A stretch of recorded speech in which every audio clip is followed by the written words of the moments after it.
S, வீடு, schools, hotels, store room எங்கெல்லாம் partition wall கட்டணும்னாலும் இப்போ பில்டிங் ஓனர்ஸோட first choice Renocon Rapid Wall Panels.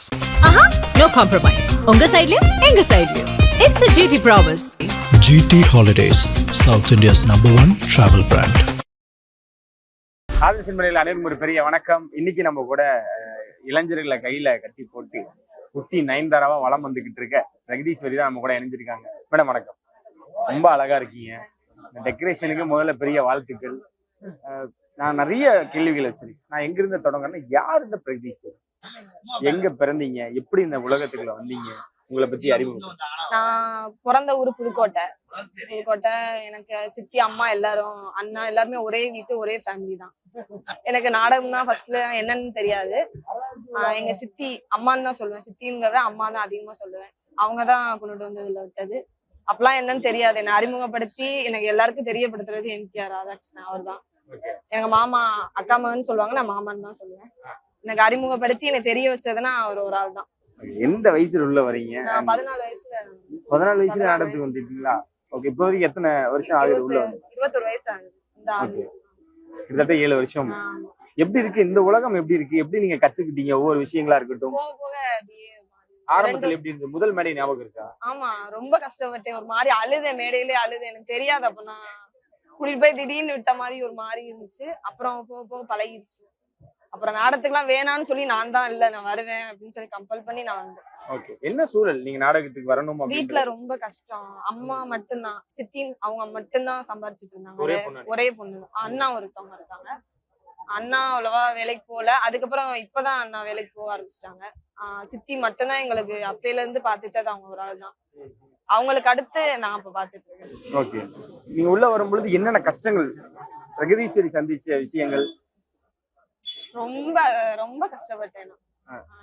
வீட்டுல போய் அழுவேன், அம்மா வேணாம், நாடகத்துக்குலாம் வேணாம் அப்படின்னு சொல்லி ரொம்ப கஷ்டம். என்ன காரணம்? நான் ஊர்ல அசிங்கமா பேசுவாங்க. அதெல்லாம் கீழ இருந்து கமெண்ட் எல்லாம் தெரியும்ல, கமெண்ட் எல்லாம் ரொம்ப ஒரு மாதிரி இருந்துச்சு. அப்படியே எங்க அம்மாட்ட எல்லாம் போய் சொன்னேன். வீட்டுல அழுதேன், வீடு சுத்தி சுத்தி வந்தேன். நான் போகல, நாடகத்துக்கே வேணாம் அப்படிங்கிற ஒரு சூழ்நிலை இருக்கப்ப வீட்டுல எல்லாரும் சொல்லி அழுதாங்க. நான் இனிமேல் வயசு இல்ல, நல்லா காப்பாத்த முடியல, நீ பாருன்னு எங்க அம்மா சொன்னதுக்கு அப்புறம் நான் அந்த குடும்பத்தை பார்த்தேன். ஓகே. இப்போ இவ்வளவு எக்ஸ்பீரியன்ஸ் ஆயிட்டீங்க, கலக்குறீங்க. அது அந்த ஃப்ளோல எப்படி உங்களுக்குள்ள ஒரு கான்ஃபிடன்ட் இருந்துச்சு இன்னையில இருந்து பிரகதீஸ்வரி? ஆமா, எல்லாரும் சொல்லுவாங்க. எல்லாருமே இவங்கள மாதிரி பண்ண அவங்கள மாதிரி பண்ணுன்னா நிறைய பேர் சொல்லுவாங்க. இல்ல எனக்குன்னு ஒரு திறமை இருக்கு, நான் எனக்கு மாதிரி பண்ணிக்கிறேன். அந்த கான்ஃபிடன்ட் என்னைக்கு வந்துச்சு? எந்த வயசுல இருந்து வந்துச்சு? எந்த மேடை, எத்தனை மேடைக்கு அப்புறம்? 3 வருஷத்துக்கு அப்புறம். ஒரு 2 வருஷம் ஒரு மாதிரியா தான் இருந்தேன். 3ஆவது வருஷம் மேடையில ஏறும்போதெல்லாம் கொஞ்சம் நல்லா வந்துச்சு. ஓகே. நாடக கலைஞர்கள் அப்படின்றப்போ ஆண்களை ஒரு விதமா ட்ரீட் பண்ணுவாங்க, பெண்களை ஒரு விதமா ட்ரீட் பண்ணுவாங்க. நீங்க அந்த மாதிரி நீங்க நாடக உலகத்துக்கு வந்ததுக்கு அப்புறம் என்னெல்லாம் பேச ஆரம்பிச்சாங்க, அதெல்லாம் எப்படி கடந்து வந்தீங்க? அவங்களே நிறைய பேசுவாங்க. அதையுமே ஒரு சில பேரை நம்பலாம், ஒரு சில பேரை நம்ப முடியாது. கூட இருக்கவங்களே நிறைய பேசுவாங்க. எல்லார்ட்டையும் சரி சரின்னு தலையாட்டிட்டு அங்கிட்டு போயிட்டு மறுக்கா ஏதாவது தப்பா பேசுவாங்க. கூட இருக்கும்போவங்களே நிறைய பேசுவாங்க. அதெல்லாம் மீறிதான் வந்திருக்கோம். பரவாயில்ல. ஓகே. அது இந்த காதல வேண்டிய இந்த காதல விட்டுட்டு போயிட்டே இருக்கும். என்னைக்காவது வருத்தப்பட்டது உண்டா? ரொம்ப சிரிக்க வச்சு மகிழ்விக்கிற நீங்க நாடகத்துக்கு வரும்போது கொஞ்சம் ஜாலியா இருப்போம். வீட்டுக்கு போனோம்னா மறுபடியும் அதை பத்தி யோசிப்போம். அதை பத்தி யோசிச்சா அது சரி வராது அப்படின்ட்டு அது கடந்து அப்படியே போயிடும். ஓகே. அந்த மாதிரி ரொம்ப உடைஞ்சு அழுத ஞாபகங்கள் இருக்காமா? அழுறதெல்லாம் இல்லைன்னா கண்டிப்பா நான் அதெல்லாம் அழுக மாட்டேன். பேசுறவங்க பேசிட்டு போங்க அப்படின்ட்டு, எனக்கு திறமை, எனக்கு இவ்வளவுதான் முடியும் அப்படிங்கிற மாதிரி பேசுறது. இந்த போல்ட்னஸ் எங்க இருந்து வந்துச்சு? இந்த தைரியம் எங்க வீட்டுக்காரர் தான். அப்படியா? அது ஒரு பிளாஷ்பேக் இருக்கு, தனியா வரேன் நானு. கருப்பு நிறைய சொல்லுவாங்க, எதுக்கு அழுகாத, துணிஞ்சு நில்லு, யாரு என்ன பேசினாலும் பேசிட்டு போறாங்க. ஒருத்தவங்க நம்மள அசிங்கமா கமெண்ட் பண்றாங்கன்னா நீ வளர்ந்து வரேன்னு அர்த்தம். நிறைய சொல்லுவாங்க. அதுக்கப்புறம் சரி அப்படின்ட்டு யாரு என்ன பேசினாலும் பேசுங்க அப்படின்ட்டு. எவ்வளவுமா செலவு பண்றீங்க மேக்கப்புக்கு? இந்த இதெல்லாம் பார்க்கும் பொழுது மிக பிரம்மாண்டமா நிறைய செலவு பண்ணுவோம். அது நகை, ட்ரெஸ், அது இதுன்னு கூட வந்துரும். ஒரு 20 ரூபாய்க்கு மேல வந்துரும். எல்லாம் வாங்குற பேமெண்ட்டை விட எனக்கு கூட தான் வரும்னு வச்சுக்கோங்களேன். ஏன் அது அவ்வளவு விரும்பி வாங்கக்கூடிய விஷயம்? அது அப்படிதான் இருக்கணும். ஒரு மத்தவங்களை கவர்ச்சி. எங்களோட டான்ஸ், நாங்க டான்ஸ் ஆடுறோம், பாடுறோம், பேசுறோம். அதுக்கெல்லாம் ஒரு பொண்ணு வந்தோன்னா இந்த பொண்ணு அழகா இருக்கு அப்படிங்கிறதுக்காக இந்த மேக்கப் இதெல்லாம். ஓகே. உங்களுக்கு வந்த பெரிய ஒரு பாராட்டு ஞாபகம் இருக்கா? பாராட்டுனா எனக்கு ராதா மாமா கொடுத்ததுதான். குட்டி நயன்தாரா அப்படின்னு சொல்லி பேர் வச்சு இப்ப எங்க போனாலும் பிரகதீஸ்வரனா குட்டி நயன்தாரா அப்படின்னு சொல்றது எனக்கு ரொம்ப பிடிக்கும். இந்த ஜுவல்ஸ் பத்தி எல்லாம் சொல்லுங்க. இது என்னென்ன டிசைனு? இது சும்மா நெத்திச்சுடி அது இதுன்னு வச்சு பூ இதெல்லாம் ரொம்ப பிடிக்கும் எனக்கு. இப்படி போடலாம் பிடிக்கும், அதனால. இல்ல நாங்க கேள்விப்பட்டதுன்னா நீங்க சம்பளமே பல லட்சம் ரூபாயில கேக்குறீங்க. யாரு? பிரகதீஸ்வரியோட சம்பளம் பல லட்சம் ரூபாய். யாரு சொல்லுங்க? பல கோடி ரூபாயில வீடு இருக்கு. ஐயோ அப்படிலாம் கிடையவே கிடையாது. அதெல்லாம் கிடையவே கிடையாது. எனக்கு சம்பளம் 4 ரூபா, அவ்வளவுதான் சம்பளம். 4 ரூபா, 4500 கொடுப்பாங்க. கார்ல வரனால 8 ரூபா 7,500 8 ரூபா கொடுப்பாங்க. 2 பேருக்கு சேர்த்து சொல்றேன், இவ்வளவுதான் கொடுப்பாங்க. 2 பேருக்கு சேர்த்து இவ்வளவுதான் கொடுப்பாங்க. நான் லட்சக்கணக்குல எல்லாம் சம்பாதிக்கல. வீடெல்லாம் இல்ல எனக்கு. வாடகை வீட்டுலதான் நான் பிறந்து வளர்ந்ததெல்லாம் வாடகை வீட்டுலதான். இப்ப ஹஸ்பண்ட் வீட்டுல சொந்த வீடு இருக்கு. இப்ப நான் அங்க இருந்துட்டு நான் காரியாபட்டியில தான் இருக்கிறேன். நான் அக்கனாங்குடி வீடை விட்டுட்டு தான் நான் இங்க வந்து இருக்கிறேன். நான் சொந்த வீடெல்லாம் வச்சுக்கல. அவ்வளவு லட்சத்துக்குலாம் சம்பாரிச்சு நான் ஏங்க நாடகத்துக்கு வரேன்? அப்படிலாம் இல்ல. இந்த நம்ம நாடகத்துக்கு வந்ததுக்கு அப்புறம் நிறைய ஆண்கள் பல விதமான பார்வைகள் இருக்கு. அந்த மாதிரி ஏதாவது சந்திச்சு? அதெல்லாம் நிறைய கடந்து வந்தாச்சு. அதெல்லாம் அத பேசுறதுக்கே ஒரு மாதிரி இருக்கு. சரி, அதான் நம்ம பேசவும் வேண்டாம். இல்ல அந்த மாதிரி வரும்பொழுது எப்படி துணிச்சலா அதை எதிர்கொண்டீங்க? அதை பாத்துட்டு போ, பேசினா பேசிட்டு போ. அவங்கள போய் நம்ம திட்டுறதுல இதுல பிரயோஜனம் இல்ல. நீ என்ன ஆட்டக்காரி தானே அப்படி இப்படின்னு ஏதாவது பேசுவாங்க. அதனால அதை பத்தி எல்லாம் மீறி நாங்க வந்துட்டோம். அதை பத்தி இந்த ஒரு மேடையில ஒரு வாரத்துக்கு ஒரு மாசத்துக்கு முன்னாடி ஆட்டக்காரி தானே வரா அப்படிலாம் சொல்லுவாங்க. சரி, பேசினா பேசிட்டு, அதுக்காக நம்ம சண்டை போட்டு அந்த நாடகத்தை நிறுத்தி 10 பேர் போல போகுது. பேசினா பேசிட்டு போ. அந்த காலைல வாங்கிட்டு அந்த காலைல எங்களுக்கு விடிஞ்சோடனே நாங்க போயிருவோம். அவ்வளவுதான். நைட்டு பொழுது வரைக்கும் தான் பேசினா பேசிப்போம். கமெண்ட்லயும் அதிகமா கமெண்ட்ல பேச்சுலாம் வரும். பேசுறவங்க வேலை இல்லாம வெட்டி இல்லாம உட்காந்து பக்கமா எழுதிட்டு இருப்பாங்க. அதெல்லாம் நம்ம போய் சொல்ல முடியுமா? எங்களுக்கு அந்த அளவுக்கு நேரமும் இல்ல. அவர் மாமா சொன்ன அளவுதான். எங்களுக்கு அந்த அளவுக்கு நேரம் இல்ல. வருவோம், நடிப்போம், காலைல போய் வீட்டுல படுத்து வாங்கிட்டு மறுபடியும் சாயந்தரம் எழுந்திரிச்சு வந்துருவோம். இதுதான் எங்களோட தனிப்பட்ட வாழ்க்கையை பேசுறாங்களம்மா. நீங்க இன்னும் திருமணம் ஆகாம இருக்கீங்க அப்படின்னு எழுதும் பொழுதெல்லாம் உங்க கணவர் நாடகத்துல நடிக்க வைக்கிறாங்க, நடிக்க வச்சுதான் இந்த மாதிரி நிறைய அவங்க வேணாம்னு சொன்னாங்க. நீ நாடகத்துக்கே போவேணாம், நான் பாத்துக்கிறேன்னு சொன்னாங்க. நான் தான் இல்ல, நான் வரேன், நாடகத்துக்கு வரேன். ஏற்கனவே பிரகதீஸ்வரின்னா தெரிஞ்சிருச்சு. மறுபடியும் அந்த பேரை கொண்டுட்டு வருவோம் அப்படிங்கறதான் நான் வந்து. இல்லைன்னா நான் வந்து அவங்க வேணான்னு சொல்லி நான் மல்லு கட்டி வந்தேன். ஓகே. ஆமா, நீங்களும் ஒரு டிரான்ஸ்ஃபர்மேஷன் கொடுத்த மாதிரி தோணுது. கொஞ்சம் உடம்பு என்ன காரணம்? அது என்ன ஆச்சு அந்த கேப்ல? இல்ல அப்பெல்லாம் அதிகமா சாப்பிட மாட்டேன். இப்ப ஓரளவு சாப்பிடுறேன். ஓகே, இப்ப சாப்பிடுறீங்க. ஓகே, தனிப்பட்ட வாழ்க்கையை நம்ம பேச மாட்டோம்னாலும் கணவர் அறிமுகப்படுத்துங்க. இவ்வளவு நேரம் அந்த ஆடுகளம் படத்துல கேபி கருப்பு மாதிரி அவங்க இதே உட்காந்துக்கிட்டு எப்படி காதல் மலர்ந்ததா இல்ல என்ன மாதிரியான விஷயங்கள்? எப்படி என்ன முதல் சந்திப்பு? என்ன சந்திப்புல இவங்களெல்லாம் சந்திச்சதே கிடையாது. கருப்பு நேர்ல கூட பார்த்தது இல்ல. உண்மையிலே நேர்ல பார்த்தது இல்ல, சந்திச்சதும் கிடையாது. போன்ல பேசி இன்னொருத்தவங்க மூலியமா போன்ல பேசி தெரிஞ்சுக்கிட்டாங்க. ஆமா, கருப்பு ஆல்ரெடி நம்ம பேசியிருக்கோம். ஆமா, இவ்வளவு அமைதியா இருந்துட்டு இவ்வளவு பெரிய வேலையை பார்த்துட்டோம். கருப்பு சொல்லுங்க, எப்படி இந்த காதல் மலர்ந்தது? காதல் மலர்ந்து என்ன சொல்லுங்கன்னா, அவங்க தான் ஃபர்ஸ்ட் கால் பண்ணாங்க. கால் பண்ணி ஏற்கனவே ஆல்ரெடி எனக்கு லவ் ஃபெயிலியர் வேற. ஆமா, லவ் ஃபெயிலியர் வேற, இதெல்லாம் வேணாம் அப்படின்னு சொல்லிட்டு இருந்தேன். ஊர்ல அன்னைக்கு தான் மாமா ஒருத்தவங்க டெத் ஆயிட்டாங்க, இறந்து போயிட்டாங்க. அந்த வேலையெல்லாம் பார்த்துட்டு இருக்கேன். ஸோ எனக்கு கால் பண்றாங்க. கால் பண்றப்ப நான் அவாய்ட் பண்றேன். நம்ம இருக்கிறதுல ஏண்டா அப்படின்னு சொல்லி அவாய்ட் பண்றேன். இவங்க ஓயாம கால் பண்ணிட்டே இருந்தாங்க. கால் பண்ணிட்டு அப்புறம் எல்லாமே முடிச்சுட்டு நான் வீட்டில் வந்து ஃப்ரீயா தூங்க போகிற டயத்துல கால் பண்ணாங்க. கால் பண்ணா எடுக்க மாட்டியான்னு சொல்லி அப்படி மெசேஜ் பண்ணிட்டு இருந்தாங்க. எனக்கு இந்த மாதிரிலாம் செட் ஆகாதுமா அப்படின்னு சொல்லி பேசினேன். அப்படியே போக போக அப்படியே எல்லாம் நடந்தது.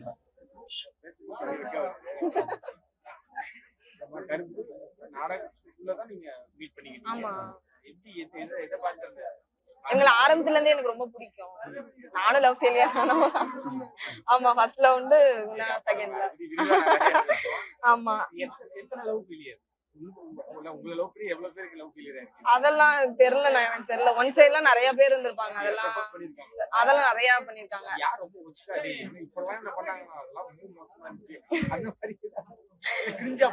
நிறைய இருக்காங்க. நான் லவ் பண்ணது 2 பேரு. ஃபர்ஸ்ட் ஒரு பிரேக்கப் ஆயிடுச்சு. ரெண்டாவது அது என்ன சொல்றது, ஊர்ல ஒரு பிரச்சனைனால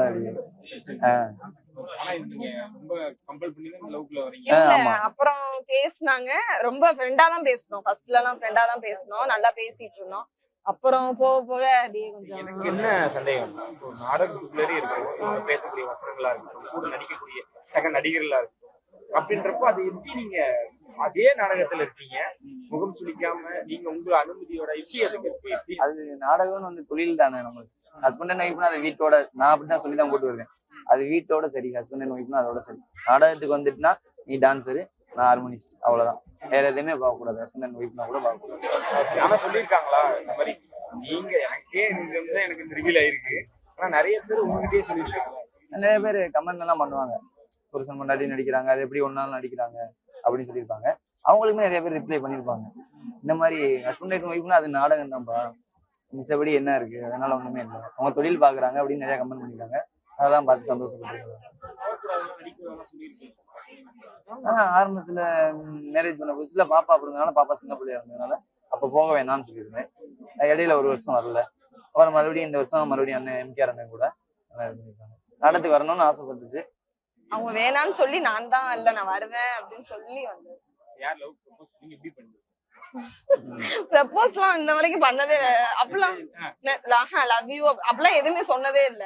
லவ் பண்றேன்னு கூட நாங்க சொல்லல, அப்படியே போக போக அப்படியே பேசி பழகிடுச்சு. அவங்க அந்த தாட்ல தான் இருந்தது, என்ன லவ் பண்ற மாதிரி இருந்தா என்ன கல்யாணம் பண்ணிக்கணும் அப்படின்னு அவங்க அந்த தாட்ல தான், நானும் அதே தாட்ல தான் இருக்கேன், லவ் பண்ணா கல்யாணம் பண்ணிக்கணும் அப்படின்னு. ஆமா அவங்கதான் கேட்டாங்க. வீட்டுல எல்லாம் நாடகக்காரே வேணாம் அப்படின்னு தான் சொன்னாங்க, எல்லாம் ஒரு மாதிரி பேசுவாங்க தம்பி அப்படின்னு சொன்னாங்க. அப்புறம் போக போக அம்மாட்ட பேசி உனக்கு பிடிச்சிருந்தா சரி அப்படின்னு சொல்லி இந்த மாதிரி ஓகே பண்ணிட்டாங்க. பிரகதீஸ்வரினா உங்களுக்கு தெரியும், குட்டி நயன்தாராவா வளர்ந்துட்டு இருக்காங்க. ஆமா, நீங்க தான் விக்னேஸ்வரன். அவ்வளவுதான் கேபி கருப்பேட்டி எழுதி விக்னேஸ்வரன் என்று அழைக்கப்படுவீங்க.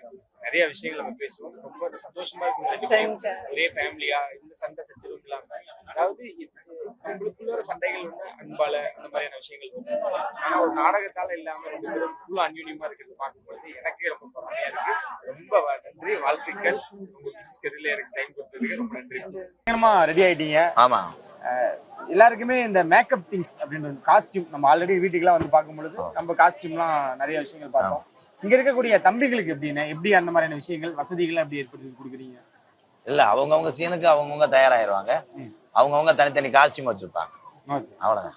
சமீபத்துல விமல் அண்ணனோட பாத்திருந்தேன். ஆமா, அப்புறம் அந்த அரசன் படப்பிடிப்புலயும் உங்களை அந்த வீடியோ பார்த்திருந்தோம். ஆமா, அரசன் படப்பிடிப்புக்கு நான் போனதுக்கு காரணம் வந்து கேமராமேன் வேல்ராஜ் அவங்க கூப்பிட்டாங்க, போனோம்.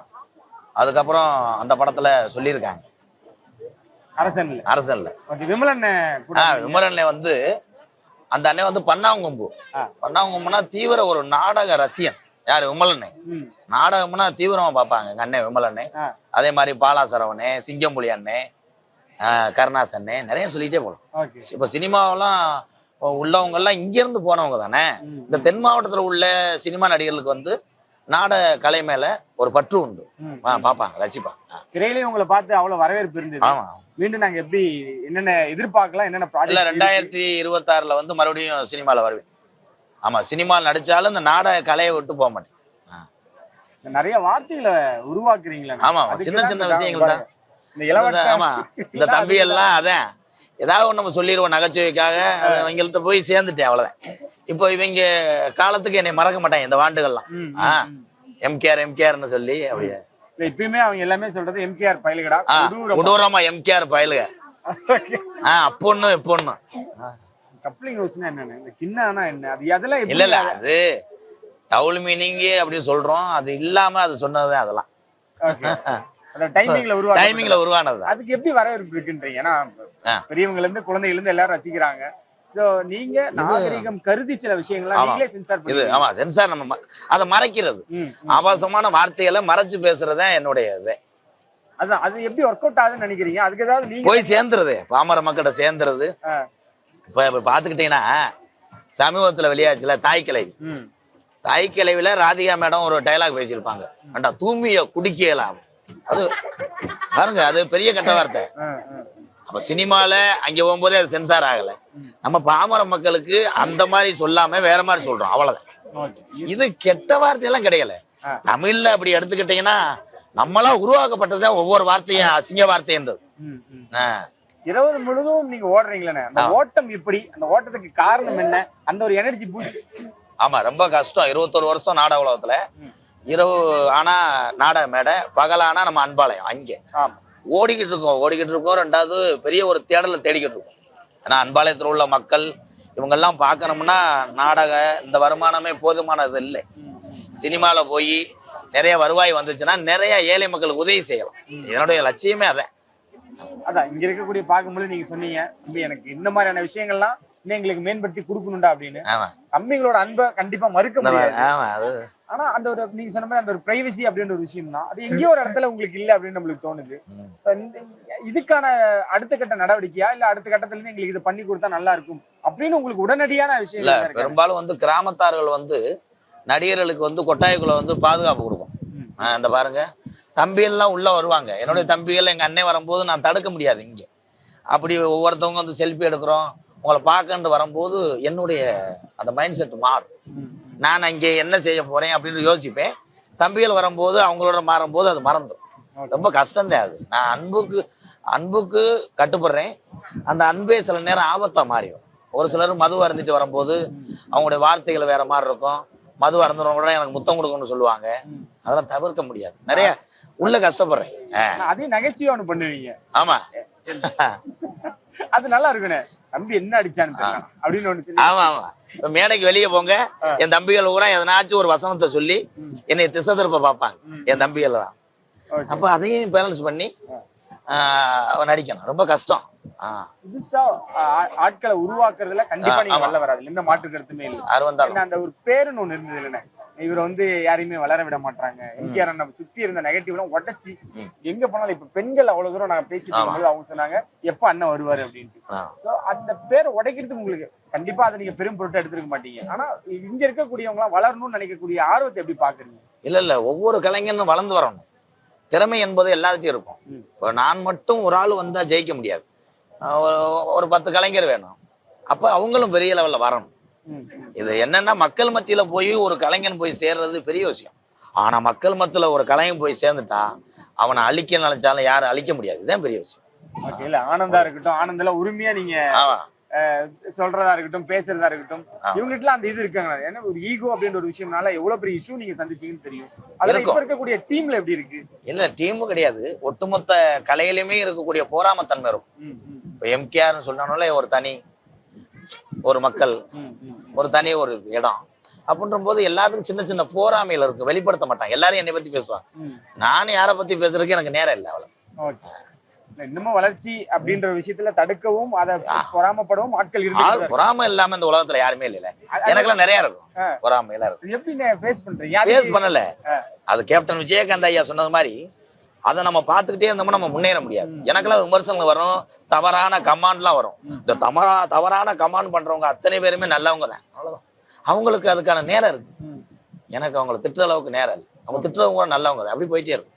ஒரு மேடையில நீங்க பாடும் பொழுது கீழே ஒருத்தருக்கு சாமி வந்துருங்க, அருள் வந்தது. அது உணர்ச்சி பூர்வமான நிறைய விஷயங்கள் தான். முதல்ல எத்தனை மனப்பாடம் பண்ணுவீங்க? நான் நாளுக்கு நாள் மனப்பாடம் எல்லாம் கிடையாது. ஷார்ட் மைண்ட் அவ்வளவுதான். ஸ்பாட்ல என்ன வருது அதை அடிப்பேன். ரெண்டாவது சாமி வர்றது காரணம் எல்லாரும் சொல்றாங்க. நான் வந்து பரம்பரை கோடாங்கி. நான் நம்ம கோடாங்கி மேடையில உள்ள கூப்பிடும் போது கள்ளிச்சேரி காளிமுடியா 18ஆம் மணியெல்லாம் கூப்பிடுவேன். அப்ப தத்துரூபமா அழைக்கிறது அந்த சாமி ஆட்டம்லாம். சும்மா வந்துடாது சாமியெல்லாம். விளையாட்டு வாக்கில் அழைக்கிறது இல்லை. நான் உள்ளத்துல இருந்து சாமியை வேண்டி என் தெய்வத்தை கூப்பிடுவேன். அந்த கிராமத்துல உள்ள தெய்வங்கள் அப்படி தூக்கி நிப்பாட்டி சாமி ஆடும். அவ்வளவுதான். சாமி இருக்கு. தினமும் சிரிக்க வைக்கிறீங்க, ரசிக்க வைக்கிறீங்க. எவ்வளவு சோதனைகள் வேதனைகள் வந்தாலும் வெளியே சொல்றதில்ல. சமீபத்துல அந்த மாதிரி சூழல் வந்திருக்கான என்னன்னு சொல்ல வேணா இருந்திருக்கு தம்பி. நான் அத்தனையும் மறந்து அந்த மேடையை நான் அவ்வளவு சிரிக்க வச்சேன், அந்த வலி கூட எனக்கு மறந்துடும் அப்படின்ற அனுபவம் இல்ல. யாரும் நமக்கு எது செஞ்சாலும் அதை கொஞ்ச நாள் அந்த வலிகள் தாங்க முடியாது. ரெண்டாவது அதெல்லாம் சரி நல்லா இருக்கட்டும். இந்த உலகத்துல யாரும் அதிக நாள் வாழ போறது கிடையாது. வாழ்றது கொஞ்ச நாள் அப்படின்னு சொல்லிட்டு அப்படியே மறந்து போயிடுறேன். கடந்து வந்துட்டேன் எல்லா கஷ்டங்களும். அந்த மாதிரி சமீபத்துல இருக்கு நிறைய இருந்தது. அதெல்லாம் நான் பொருட்படுத்தல, பெருசுபடுத்தல. போயிட்டே நம்பிக்கை வழிகள் உள்ள இருக்கும். நம்பிக்கை துரோகமும் நீங்க பாத்துட்டீங்க. ஆமா, நிறைய வழிகள் இல்ல. அதெல்லாம் இப்ப எப்படி நல்லா சரி பண்ணிட்டீங்க? அலுவலகம்ல இருந்து எல்லாமே சரி பண்ணியாச்சு. அப்படியா? ஆமா, எல்லாமே சரி. எப்படி இருக்கீங்க? எம்கேஆர் இப்ப நல்லா இருக்கேன். அப்படியா? அவ்வளவுதான். நாளைக்கு கடந்து போயிட்டேன். உங்களை மகிழ்ச்சியா பாக்கணும், நீங்களும் எல்லாரையும் மகிழ்ச்சியா வச்சிருக்கீங்க. அங்கீகாரம் அப்படின்னு ஒரு விஷயம் தான் தொடர்ந்து எல்லா கலைஞர்கிட்டையும் நம்ம கேட்கக்கூடிய விஷயம் தான். உங்ககிட்டயும் ஆல்ரெடி கேட்டிருக்கேன். நாடகத்தை எனக்கு தெரிஞ்சு மறுபடியும் புதுப்பிச்சிருக்கீங்க. அது ரொம்ப மகிழ்ச்சி, சந்தோஷமா இருக்கு. நான் அங்கீகாரம் நம்ம என்ன எதிர்பார்க்க என்ன எதிர்பார்க்கறேன்னா ஒட்டுமொத்த நாடக கலைஞர்களுக்கும் பெரிய ஒரு அங்கீகாரம் கிடைக்கும். ஏன்னா ஒரு சிலருக்கு மட்டுமே இங்கே நாடகத்துல கூட்டம் சேருது. எல்லா நாடக நடிகரும் எல்லா கலைஞர்களையும் மக்கள் வந்து பார்க்கணும், பார்த்து ரசிக்கணும். எம்கேஆர் வர்றாரு, ஒரு சில கலைஞர் வர்றாங்கன்னா இங்க கூட்டம் கூடுது, அப்படி இருக்கக்கூடாது. எல்லா நடிகர்களுக்கும் கூட்டம் சேர்ந்து இந்த கலையை வளர்க்கணும். அவ்வளவு. அரசு சார்பா ஒரு விருதோ இல்ல ஒரு ஏதாவது ஒரு விஷயங்கள் உங்களுக்கு அங்கீகாரம் பண்ணக்கூடிய வகையில ஏதாவது நீங்க அந்த மாதிரியான விஷயங்கள் இருக்கா? இல்ல, கோரிக்கையா இருக்கா? கோரிக்கையா எனக்கு வேணாம். என்னையோட மூத்த கலைஞர் நிறைய பேர் இருக்காங்க, இந்த கலையில சாதிச்சவங்க பெரியவங்க இருக்காங்கல்ல, அவங்களுக்கு கொடுத்தா போதும். அவங்க வாங்கினா எனக்கு பெருமை. எனக்கு வேண்டாம், எனக்கு விருதுகளை வேண்டாம். என்னைய பொறுத்தளவு 10 ஏழைகளை வாழ வச்சோம்னு இருக்கும், அவ்வளவு. விருதுகள் எனக்கு நீங்க பார்த்து வளர்ந்த விருதுகளோட மக்கள் கொடுக்குற இந்த அன்பு தான் எனக்கு பெரிய விருது. அப்படி இருந்து நிறைய விருது வாங்கியிருக்கேன். அன்பாளையத்துல எங்க அண்ணன் தம்பியை கொடுத்த போட்டாவும் வாங்கின விருது வைக்கிறதுக்கு இடம் இல்லை, அங்க இடம் இல்லை. இந்த இதயத்துல வச்சிருக்கேன் உங்க அன்பை பூரா, அவ்வளவு. கண்டிப்பா உங்களுக்கு முன்னாடி இருக்கக்கூடிய மூத்தவர்களா இருக்கட்டும், நீங்க பார்த்திருப்பீங்க, ஆனா அந்த மனுஷன் அப்படி வாழ்ந்தான், இன்னைக்கு அவர் கண்டுக்கு கூட யாரும் இல்லையா அப்படின்னு. அந்த மாதிரியான கலைஞர்களும் இருக்காங்களா? நிறைய இருக்காங்க. நாடக கலையில நிறைய கலைஞர்கள் அன்றாட வருவாய் இல்லாம சாப்பாடுக்கெல்லாம் கஷ்டப்படுறாங்க. அதெல்லாம் என்ன பண்ணணும், அரசு சார்ந்து அவங்கள கோரிக்கையா வச்சு அவங்களுக்கான உதவிகளை அந்தந்த சங்கத்துல உள்ள நிர்வாகம் செய்யணும், அவங்க செய்யணும். ஓகே, இதெல்லாம் ஒரு பிரம்மன். ஏன்னா நீ உங்களுக்கு எப்பவுமே புகழா இருக்கட்டும், பணமா இருக்கட்டும், அதை பொருட்டு எடுத்துக்க மாட்டீங்க. ஆனா அடுத்த நிமிஷம் என்ன அப்படின்ற கடந்து போயிட்டே இருக்கீங்க. இந்த யதார்த்தம் ஏன்னா மத்தவங்களுக்கு எல்லாம் வரலையா, உங்களுக்கு வர மாட்டேங்குது. மத்தவங்களுக்கு 10 ரூபாய் அதிகமா வந்துட்டாலுமே கூட அவங்க ஆட்டிடியூட் அப்படின்னு ஒரு விஷயம். ஏன் இப்படியே இருக்காரு எம்கேஆர்? இல்ல, இந்த எம்கேஆர் அப்ப இந்த காசெல்லாம் பார்க்கல. இன்னைக்கு இந்த காசை பார்க்கும்போது அது பெருசா தெரியும். காசு என்பது என்னை பொறுத்தளவு ஒரு பேப்பர் மாதிரி இருக்கு, அவ்வளவுதான் பார்த்திருக்கேன். நான் சம்பாதிக்கிறதெல்லாம் நிறைய சம்பாரிச்சு நான் எதுவுமே இல்லை, இழந்தது நிறைய. யூடியூப்ல நாங்க பாத்துட்டே இருக்கும் பொழுது என்ன, நாங்க இன்னைக்குதான் நேர்ல பாக்கலாம்னு வெயிட் பண்றேன். யூடியூப் பாக்குறப்ப சொல்லுவீங்க, யாரா இருந்தாலும் கூட நடிக்கக்கூடிய சக நடிகை என்ன சொல்லுவீங்கன்னா, என் மனைவி பாக்குறாங்க, விளக்க மாத்தி ரெடியா இருக்காங்க. அக்காக்கு என்ன ரொம்ப பிடிக்கும்? எந்த நாடகம் இது வரைக்கும் இல்ல, இந்த வீட்டுக்காரம்மா வந்து இது ஒரு கலையா பாக்குறாங்க, வேற உள்ளவங்க எல்லாம் அதை பார்க்க மாட்டாங்க. ஏன்னா நிறைய பெண்களை சும்மா நாடகத்துல கையை பிடிச்சி ஆடுறோம், மத்தவங்க தவறுதல பார்ப்பாங்க. எங்க வீட்டுக்காரம்மா வந்து இது கலையா பார்ப்பாங்க, அவ்வளவுதான். இது கலை. சினிமாவில வந்து பெரிய பெரிய ஹீரோலாம் எத்தனையோ கதாநாயகனோட கட்டி பிடிச்சலாம் ஆடுவாங்க, அது கலை, தொழில். இது அவ்வளவுதான். அதையா எடுத்துக்கிட்டாங்க, தொழிலா எடுத்துக்கிட்டாங்க. அதனால நமக்கு எந்த ஒரு பிரச்சனையும் இல்லை. இத்தனை வருஷத்துல என்னைக்கா ஒரு நாள் சொல்லியிருக்காங்களா, இது ரொம்ப நல்லா பண்ணிருக்கீங்க, நீங்க நினைப்பீங்க ஏதாவது ஒரு பாராட்டுவாங்களா அப்படின்னு எதிர்பார்த்து போன விஷயங்கள் இருக்கா? நாடகம் முடிஞ்சு இல்ல, என்னையே எங்க குடும்பமே ரொம்ப ரசிக்கும். அப்பாலாம் டெய்லி பார்த்துதான் தூங்குவாங்க, அதே மாதிரி எல்லாருமே ரசிப்பாங்க. அக்கா பிடிச்சது இல்ல நேர்ல பாத்துருக்காங்களா? நாடகங்களை நேர்ல பாத்துருக்காங்க, ஒரு 2 தடவை பாத்துருக்காங்க, அவ்வளவுதான். என்ன சொல்லுவாங்க? நாங்களாம் உங்களுக்கு இவ்வளவு கொண்டாடுறோம், பார்த்து சிரிப்பாங்க, சிரிப்பு நல்லா இருந்துச்சு, நல்லா காமெடி பண்றாரு, நல்லா காமெடி பண்ணுவீங்க. அதுதான் உங்களுக்கு அதிகபட்சமான, அவ்வளவுதான், வேற எதுவும் சொல்ல மாட்டேன். சிறப்பு. அக்கா அடி வாங்கினதெல்லாம் உண்டு அந்த மாதிரி? அந்த மாதிரிலாம் இல்ல, அதெல்லாம் கிடையாது, அடியெல்லாம் இல்ல. பாப்பா எப்படி இருக்காங்க? நல்லா இருக்கு பாப்பா. சிறப்பு. எல்லாரும் கேட்டதா சொல்லுங்க. சரி, அதுக்காக தான் வெயிட் பண்றோம். உங்க நாடகத்தை வாங்க, பண்றோம், பாப்போம், நேரா பார்ப்போம், அப்பப்போ நம்ம சந்திப்போம். நன்றி தம்பி.